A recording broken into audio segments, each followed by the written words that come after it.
What's up, friends? Your boy Joey Jams coming at you real quick with a little quick. I'm going to show y'all something that was taught to me when I was, well, not so much that it was taught to me, I was introduced to it, should I say. The very first time I was ever introduced into independence, when I was like 7 years old. Drumming independence is like when you have your four limbs, your right hand, left hand, right foot, left foot, doing four different things at the exact same time, and it's all making sense. I got introduced to that when I was about 7 years old. When I was living in Seguin, I had a neighbor by the name of Steve Varela. Steve Varela was a very well-known jazz drummer. He did a lot of work. I don't know if you guys remember the I Love Lucy show back in the day. He used to be the drummer for the Ricky Ricardo Orchestra. And just what a small world that he was actually my neighbor, like literally he lived right next to me in Seguin. And I used to hear him play all the time. And I used to tell my dad, who's that playing? I hear drums. It's like, that's Steve. And what? So my dad introduced me to Steve, and I guess Steve saw something in me where he was like, he wanted to show me some stuff. But he never really like showed me, this is, play like this, and then I'd get on the drum set and he was like, no, you're doing it wrong, whatever. It's never really like that. This one particular time he was explaining to me what hand independence was, and I didn't know what, I was like 7 years old, I didn't know what he was talking about. And he showed me this pattern, and it's like a jazz, it's like a swing pattern, standard, but it was my introduction to what is hand independence, where you got your four limbs doing four different things at the same time, but it's making sense. You're creating music. And I remember going to his house once, and he had an old school Rogers drum set, two ride cymbals, big ride cymbals, and I think it was an 18-inch kick, it was a little bitty tom, floor tom, and I sat in his in his recliner, and he's like, check this out. So we started playing the standard jazz swing, right, on the ride cymbal. So he's doing this.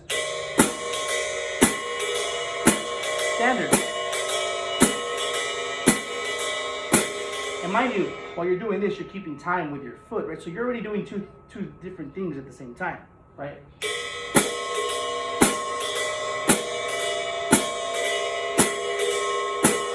And he adds the rim shot.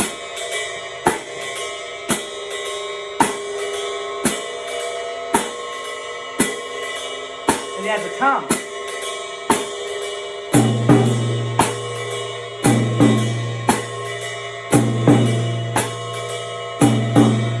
Now that's where it gets tricky.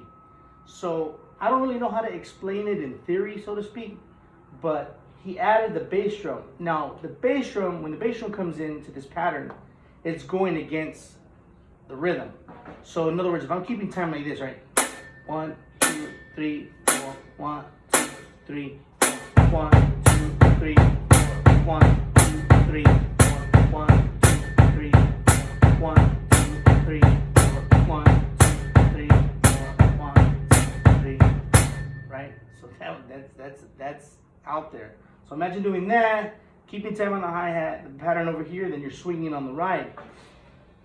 And he plays this for me and tells me, go home and learn it and show it to me tomorrow. Like he was like my the drum Mr. Miyagi, so to speak, for me there in Seguin. So I remember I went and everything else was pretty easy, except the kick drum was the one that was getting me. But I eventually got it, and so I came the next day and I showed it to him. I was like again, I was about 7 years old. And he freaked out, and it's funny because it was my introduction to hand independence, and to my peers today, even till today, I show some of my drum bros this rhythm, and they don't get it. And when it comes to the bass drum, they get super lost, But it's good though. It's good practice. It'll help you practice and get better and add to your bag of tricks. So it goes like this: 1, 2, 3, 4.